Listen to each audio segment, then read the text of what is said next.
You're welcome to the Gavel. I'm Linda Akibi. The Senate and House of Representatives are on recess to resume in September, but have been ongoing legislative activities, especially in the House of Representatives. Now, some House of Representatives ad hoc committees have been holding hearings. The Reps ad hoc committee investigating the face-off between the Super Falcons and the NFF held its hearing during the week.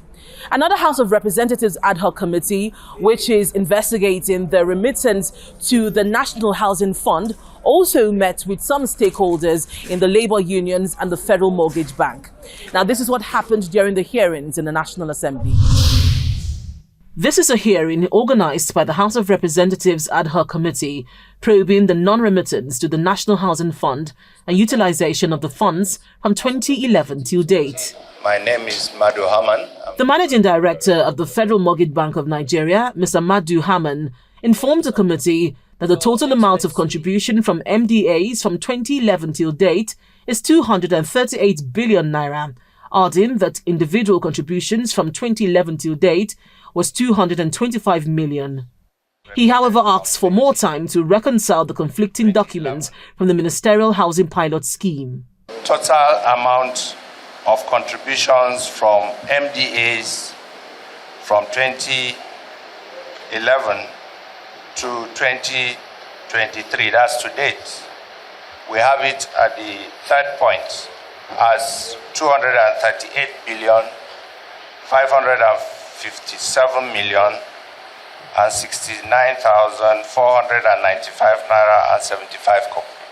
The chairman of the committee, Representative Dachung Bagos, reacted to the presentations by the stakeholders. From what we have seen, from what you have submitted, and what you are telling us you have submitted here, I don't see a leeway and where you're going out of it. But we'll still give you the opportunity tomorrow. During the continuation of the hearing on Thursday, August 24th, the committee summoned the Accountant General of the Federation to appear before it and explain why monies deducted from workers' salaries are not remitted to the National Housing Fund. The Accountant General is also to explain why there are disparities in the deductions from workers from various agencies of government and why only 20 billion naira has been remitted to the Federal Mortgage Bank since 2011. Members of the committee asked the Accountant General to furnish them with information on the amount of funds deducted from workers so far, when such monies were deducted, and why it has not been remitted. The managing director of the Federal Mortgage Bank of Nigeria, Mr. Madu Haman, appealed to the committee to amend the act establishing the bank and the National Housing Fund to give more effect to the operation of a National Housing Fund.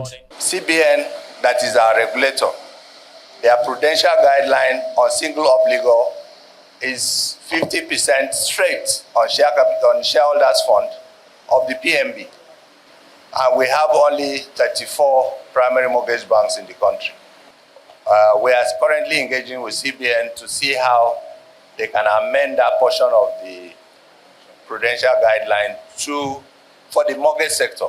He listed some of the major challenges to include over-concentration of primary mortgage banks in Lagos and Abuja, while none exist in most states of the Federation. Meanwhile, the Nigeria Football Federation has confirmed to the House Ad Hoc Committee examining the disputes between the Super Falcons and NFF that as at last Friday, August 18, the match bonuses and allowances for the Super Falcons have been paid. The NFF president, Mr. Ibrahim Gusau, made this known on Thursday, August 24th, while appearing before the House Ad Hoc Committee after being summoned. We cannot use that money they give for preparation to pay outstanding balance of qualifying for the Nations Cup.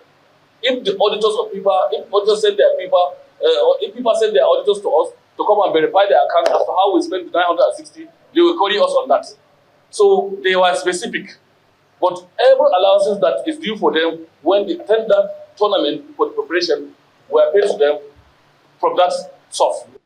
Earlier, the chairperson of the House Ad Hoc Committee, Representative Blessing Onu, questioned how the NFF was able to fund the Super Falcons in the 2019 FIFA Women's World Cup hosted by France. Women's World Cup in France in 2019. I am asking you, how much was the federal government intervention fund?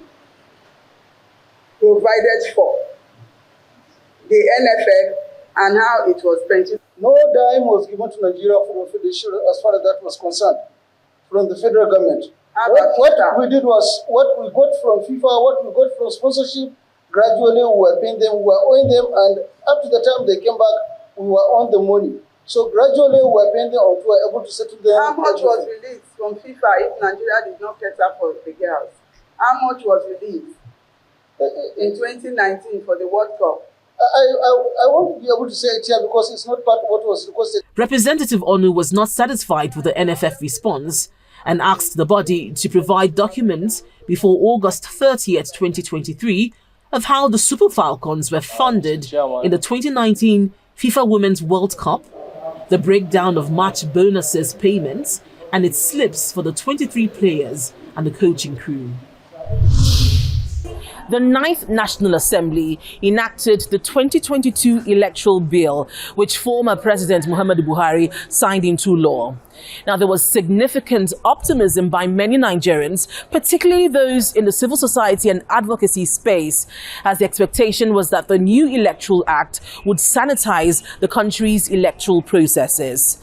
The electoral law was tested in the 2023 general elections. And after the election, several civil society organizations came out with reports on their observations and assessments of the 2023 general elections.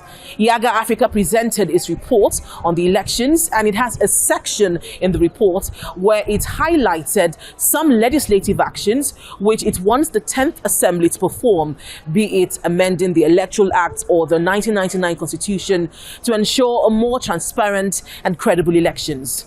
We spoke with the Director Programs, YIAGA Africa, Cynthia Mbamalu, to discuss these anticipated legislative interventions. YIAGA Africa released a report we called it Dashed Hopes, with a question mark, because this was one election where we believe that there was high optimism and enthusiasm on the part of citizens, not just YIAGA Africa, even political parties and media. A lot of people who had major interests in the electoral process. And one of the things was because of the new Electoral Act. And one big issue for us, or one big observation or lesson from the election, was that electoral reform, yes, it supports electoral integrity, but it requires the commitment and compliance of stakeholders like INEC and political parties, their compliance to the rules of the game. So the Electoral Act, the elections guidelines and rules and guidelines, it requires their compliance to this document for the elections to be transparent. And that is because we celebrated the Electoral Act, and then INEC released its guidelines for the elections. However, when it came to the conduct of the elections, there were instances where the Electoral Commission decided to step aside some of its rules and regulations without adequate communications to the people on why that decision was taken. We also saw political parties still flouting the laws, issues around disruption of the process, bypassing the rules, even in their conduct of their primaries, was still apparent in the elections. The second for us is that electoral technology is not a silver bullet.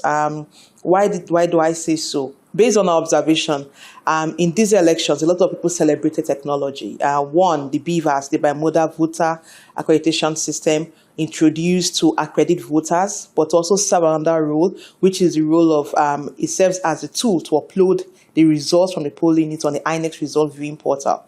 Our data did show that when it came to the deployment for accreditation of voters, so the BVAS accredits voters, it did work reasonably across where it was deployed. But the second part of it, which is using it to upload the result, was where we had major issues. So as simple as having our results uploaded on the portal, especially for the presidential elections, was one major challenge that we observed in this election. So what did we learn from that? When it comes to deployment of technology, one thing we need to ensure is for integrity. You need compliance to the rules on the deployment, but you also need some level of neutrality on the operators and managers of this technology. And that in the deployment, that there is uniformity of the rules across board. The other thing we observed is issues around independence and capacity of INEC. Independence has to deal with their level of neutrality, their level of integrity. I'll put it in that way. And part of the things we had started to observe before the elections was, one, the appointment procedure already created a sense of an INEC capture, where you had instances where you had commissioners that were appointed that had questionable character or partisanship influence. How would I put it? There was a tendency of their partisanship. A lot of media and CSOs made objections before the appointments, but those objections were not adhered to. And so that issue of neutrality, but the other part is on capacity, because you need an electoral commission that can manage elections, especially when it comes to elections logistics. One major observation from this election was poor logistics management. For the presidential elections, we had situations where voters were voting as late as 8 p.m. And I remember we were on a live broadcast on Channels TV on the night of the elections, 2 a.m., and your reporter was giving the updates from the field. One of the polling, I think, was in Lube, where counting of votes were just going on. So you can imagine that elections ought to have begun at 8:30 a.m. on Saturday. 2 a.m. the following morning, voters were at the polling units and ballots were being counted, not collation. So it just showed there was widespread issue of poor logistics management, and some polling unit never opened because materials and personnel never got there. So there are some voters who till date are aggrieved because they never got to vote. The fourth issue for us in the election is that when it comes to elections, credibility of elections is dependent on several things. Beyond INEC, the role of the security agencies and the political parties. And one of the things we're beginning to see is that from the elections, there were instances where the police or the security deployed were complicit. So you see violations like election process disrupted, arrest not being made, vote trading happening, arrest not being made, no one prosecuted, and you had locations where voters, after voting, their ballot papers boxes were destroyed, ballot papers destroyed. So it's almost like all the votes went into waste. And then the last for us was voter suppression. And this is important because we can't live in a country where there is some level of ethnic profiling in our elections. It doesn't matter at what magnitude. If it happened in one or two locations, it's something to look into. And we saw instances where in some locations, people were profiled for their ethnic leaning or even their religious identity. And we do not want a situation where voters who ordinarily ought to vote are not allowed to vote just because of where they come from or what faith they belong to. And I think that was also an issue for us in the election. So generally, those were our observations. Were they positives? Yes, like I mentioned, but there were also areas which I believe those areas were sufficient to affect how citizens accepted the outcome of the elections in different quarters. Beyond the Electoral Offences Commission, your organization is also looking at other commissions to be established, which would aid the country's electoral process, sanitize it. Well, first, we believe that if we prosecute offenders effectively, it will deter the likelihood of individuals breaching the law on elections. Consistently, we've had reports of electoral offenders. INEC has also said they cannot continue to prosecute because as the law is currently, INEC has the power to prosecute electoral offences. And if we think back as far back as the Waste Committee report, one recommendation was to unbundle INEC, take away that responsibility of prosecuting electoral offenders and put that responsibility in an independent institution. And so we believe that this is the right time to reintroduce and continue the process. Like you mentioned, the bill was introduced in the 9th Assembly. With the 10th Assembly, we want to believe that one of its agenda ought to be the establishment of the Electoral Offences Commission so that we can, for once, effectively prosecute electoral offenders. Currently, we have the police has said they made lots of arrests. INEC also has individuals who were found wanting.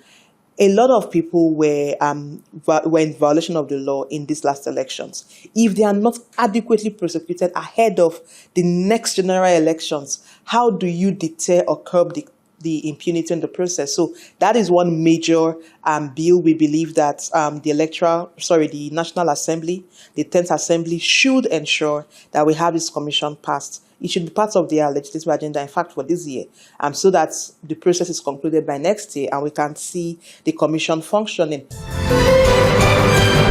You're welcome back to the Gavel. We continue with the interview with the Director of Programs, YIAGA Africa, Cynthia Mbamalu, on electoral reforms.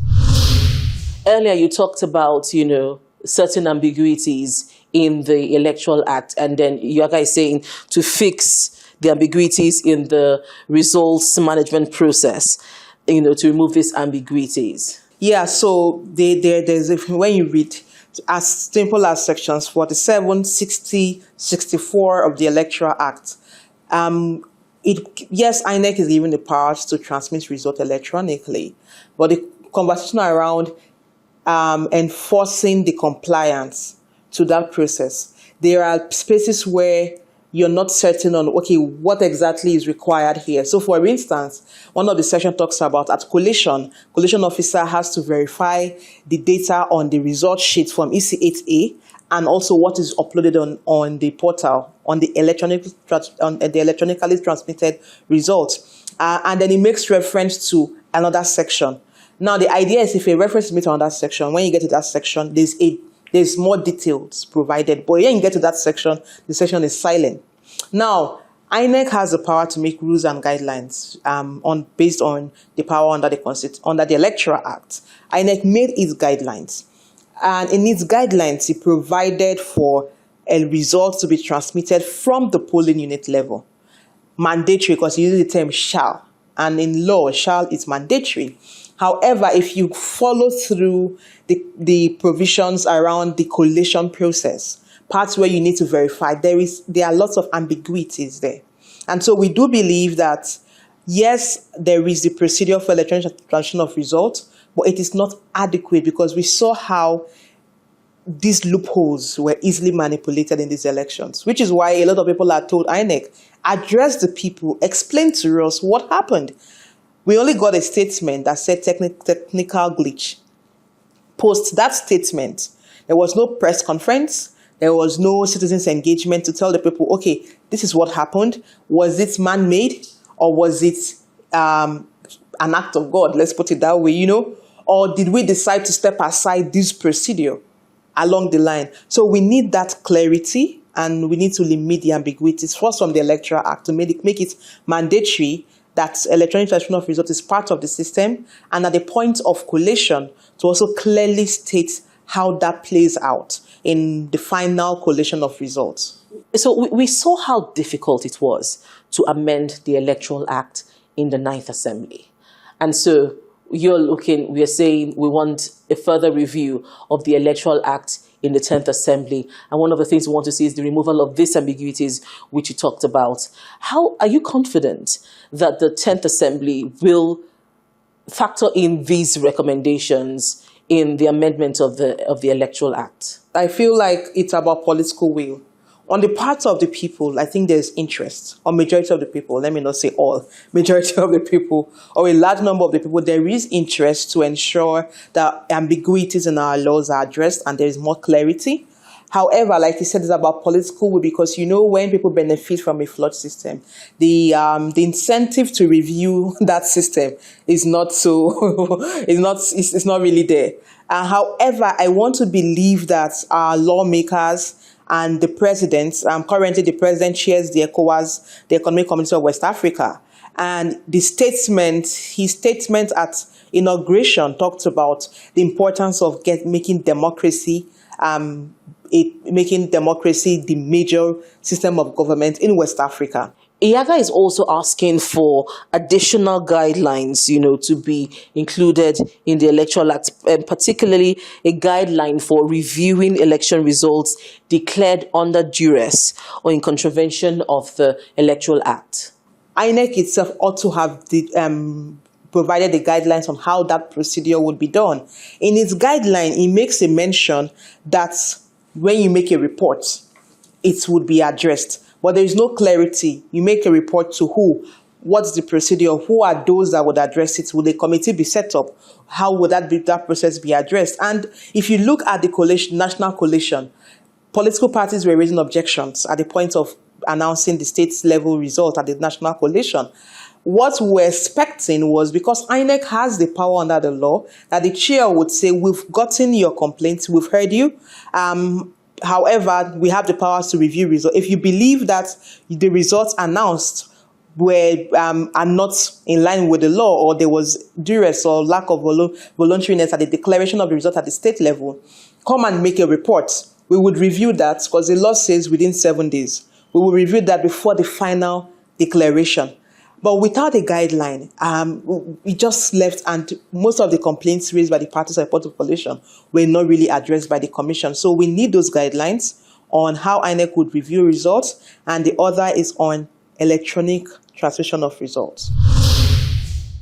On Constituency Focus this week, we had a chat with a federal lawmaker representing Arochukwu Ohafia Federal Constituency in the House of Representatives, Honorable Ibe Osonwa.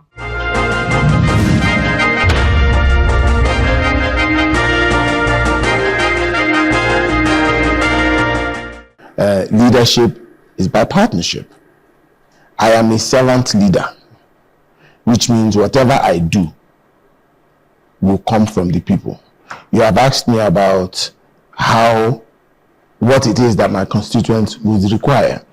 The only way I'm going to understand what my constituents require and what they want is to be able to communicate with them.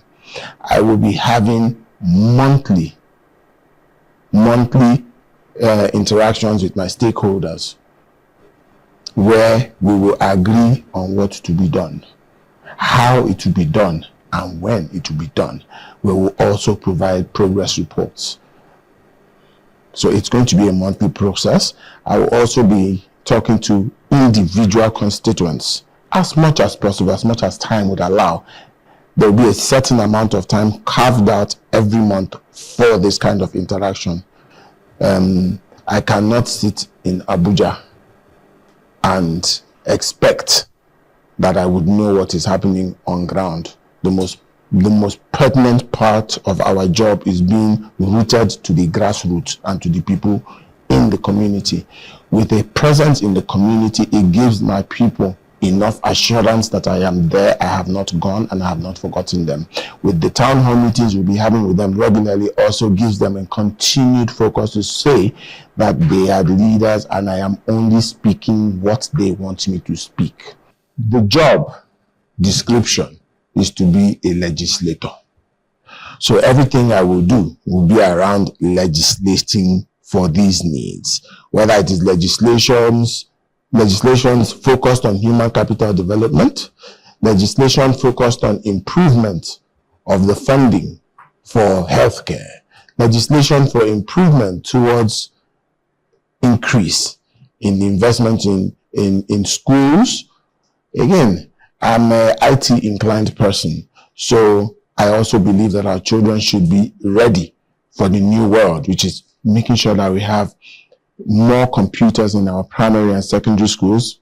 It's always easy for a child to learn quicker when they are small, so they grow with that knowledge. You teach them from that point, which means everything that we work towards, all the bills that we pass, all the advice and oversight that we will provide to all the individual agencies will be towards those goals, which are capital development, infrastructure development, and also increase in public services. Again, it's all about improvement on what is done.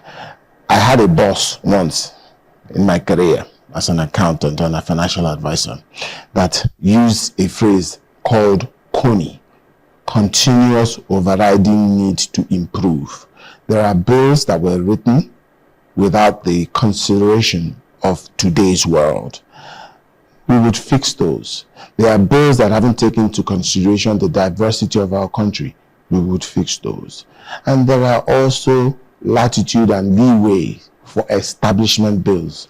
There's a lot to be done. Nigeria is a young country. America is 200 plus years old, and they are still improving. So which means we still are improving.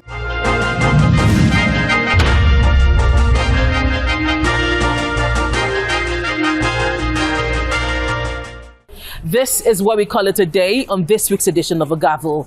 If you have any views on any of the issues discussed, please email us on thegavel@channelstv.com.